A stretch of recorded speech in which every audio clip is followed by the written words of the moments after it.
a hard fight for you? I know he said he wants to get one back for Alexander Volkanovski here.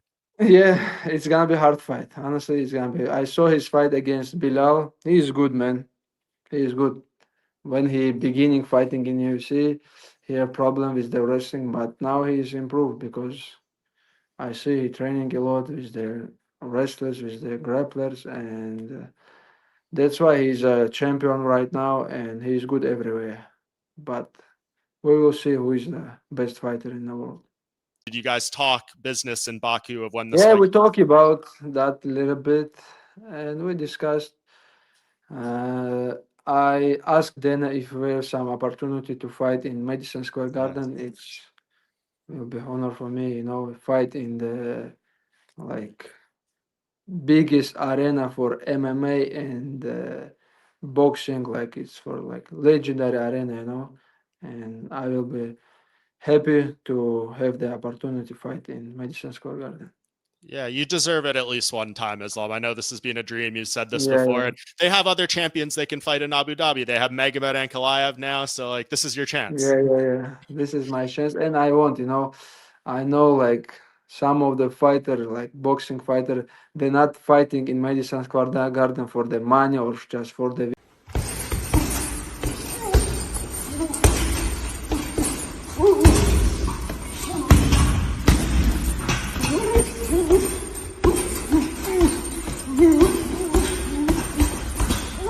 The MMA world is on edge as Islam Makhachev, the lightweight king and pound-for-pound juggernaut, sets his sights on Jack Della Maddalena, JDM, in a welterweight clash that could redefine both careers. This isn't just a champion moving up for a new belt, this is Islam making a statement, threatening to shake up the welterweight hierarchy and reminding everyone that no one is safe when he's on the hunt.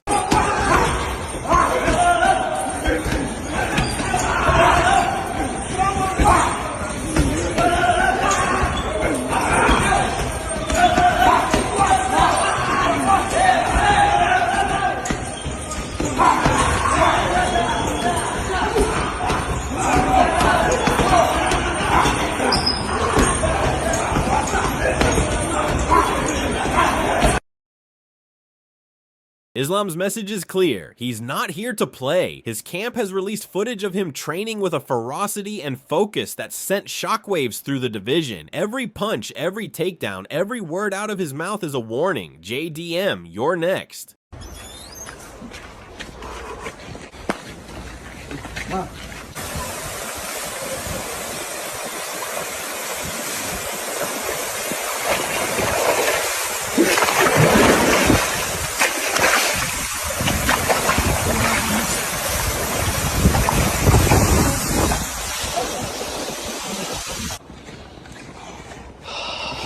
Наконец-то смог я тебя зимой вытащить. Обратно в парную. В домашних условиях не повторять.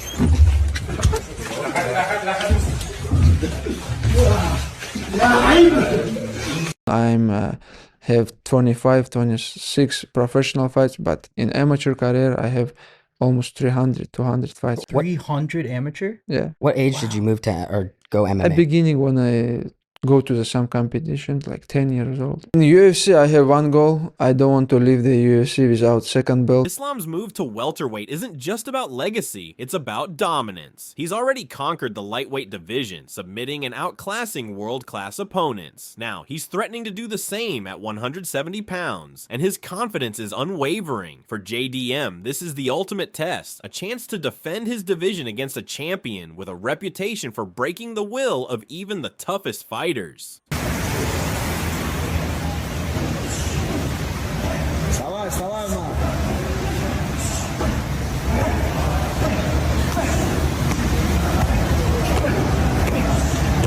Dimitrius, welcome. Thank you.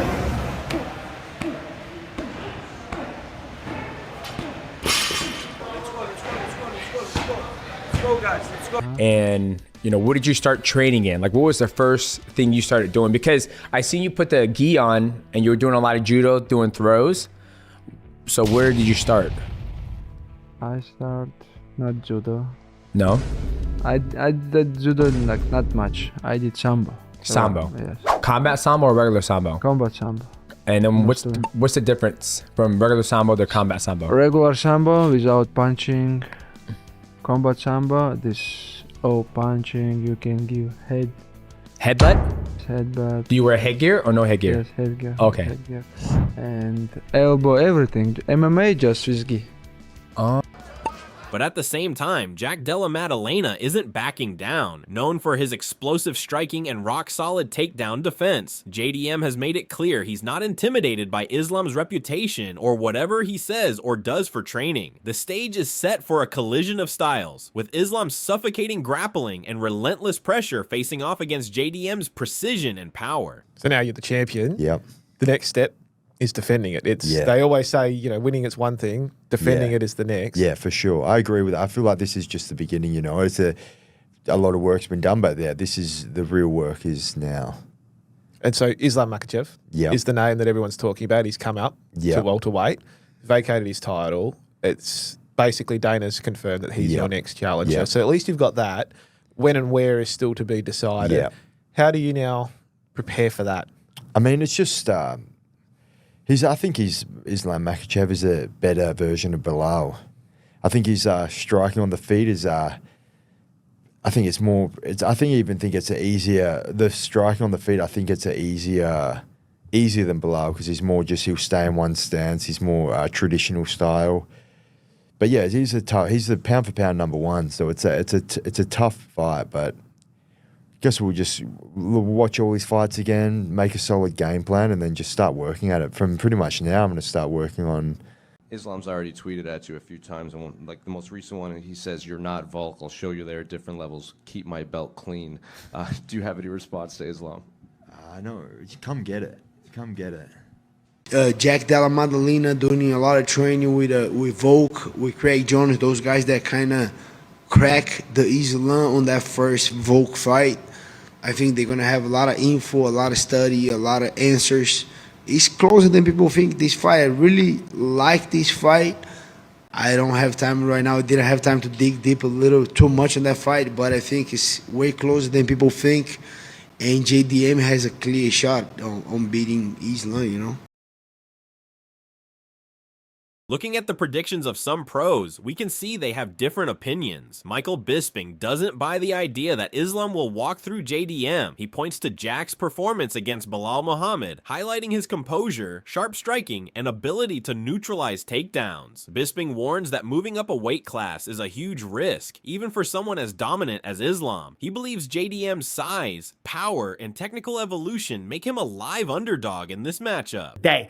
So Islam has vacated the belt. He's going to take on Jack Della Maddalena. Now, when he was going to fight Bilal, you probably saw Dana say, if he was to fight Bilal, he would have been a big favorite. Moving up to fight Jack, the odds makers have this fight at even. And I'm not surprised because when you see Jack, what he did to Bilal, the way that he pieced him up, the way that he stopped the takedowns, the way that he did get back to his feet when he was taken down, did it very, very technically.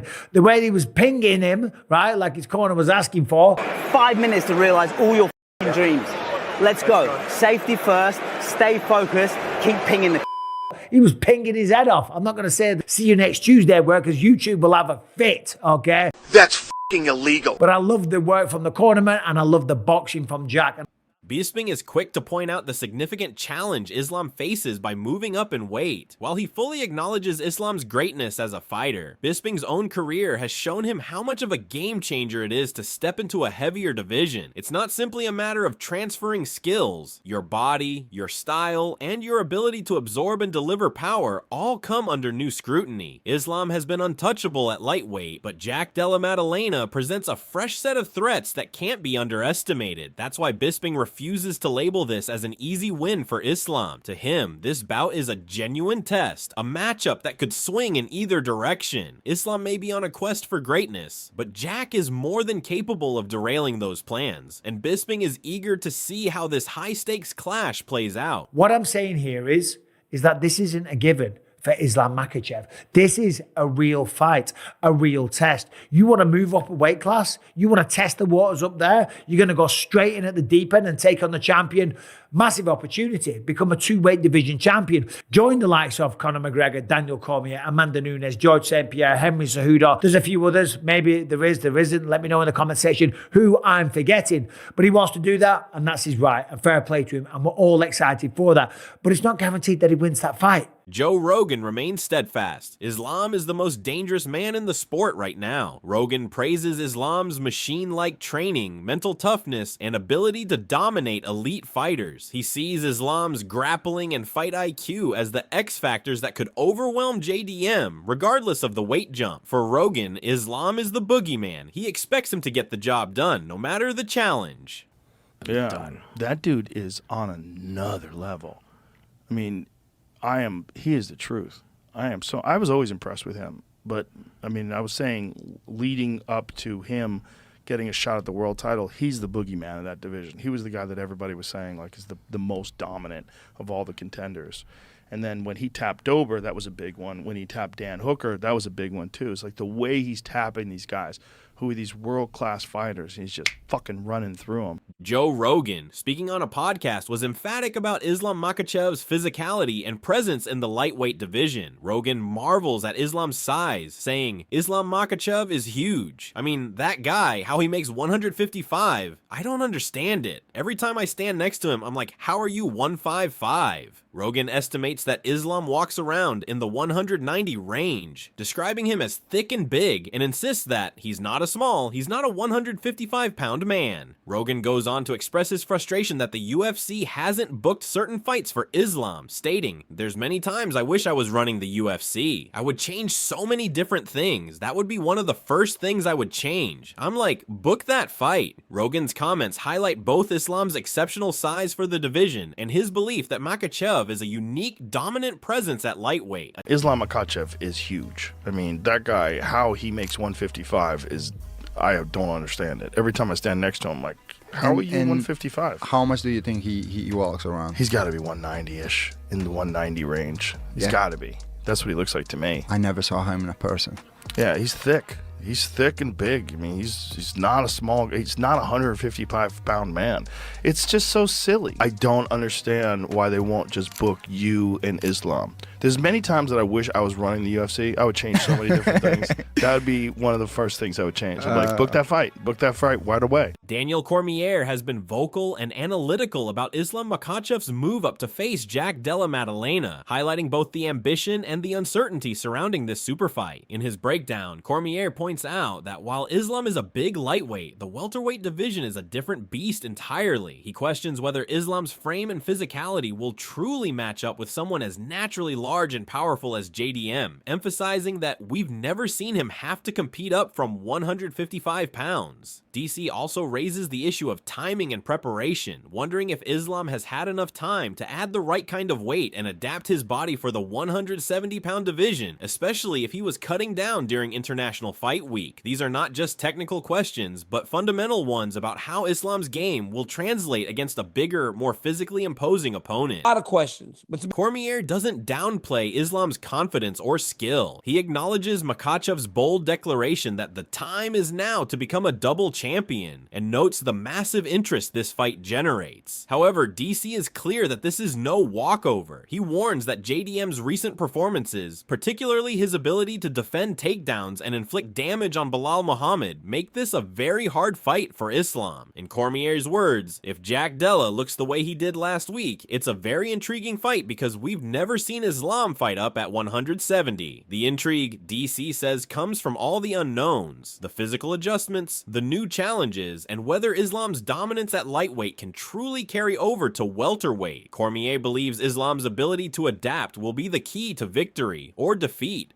Islam's coach, Javier Mendez, addresses the Islam Makhachev versus Jack Della Maddalena matchup directly in the Submission Radio interview. He emphasizes that JDM is an extremely tough fight for us, making it clear that the team is not looking past Jack. Mendez says, let's focus on JDM before we can focus on something else. That could be a really exciting fight down the line, but let's see what the cards play for us right now. It's JDM. He reiterates that defeating Jack Della Maddalena is no easy task, and the team's full attention is on this challenge rather than any potential future matchups for Islam. Yeah, I would be, said that. Yeah, I don't mind. I think how far is Australia from here to from Dubai to Australia? Or Russia, Dagestan. What is it? Is that a pretty good trip? Yeah, it's a pretty good trip. He's preparing Islam for a 5-round battle, emphasizing the importance of staying focused and ready for anything. Mendez knows that one lapse in concentration can change the fight, so he's making sure Islam is prepared for every scenario, whether it's a quick finish or a drawn-out war. Ilia Topuria thinks Islam's move up is as much a mental test as a physical one. He suggests that leaving the lightweight division without clearing out all the top contenders could weigh on Islam's mind, especially if critics accuse him of dodging tougher fights. Topuria believes that mental pressure could show up in the cage, especially against a dangerous, hungry contender like JDM. I wanted, of course, to beat someone like Islam, a guy who was dominating the whole division. So if I wanted to face someone in that division, it was Islam, because if you beat someone like him, of course the prize is bigger. It's like if you want to become the world champion in the featherweight division, you have to beat Alexander Volkanovski because he dominated everyone in the division. So, will Islam Makhachev's threat become reality at welterweight, or will Jack Della Maddalena prove that the new division is a different beast? Can Islam's suffocating pressure and grappling overwhelm JDM, or will Jack's striking and takedown defense flip the script? Drop your predictions in the comments. Is Islam about to make history, or is JDM set to shock the world? Hit like, subscribe, and turn on notifications for more fight breakdowns and exclusive insights. This is the fight that could change everything. Don't miss it.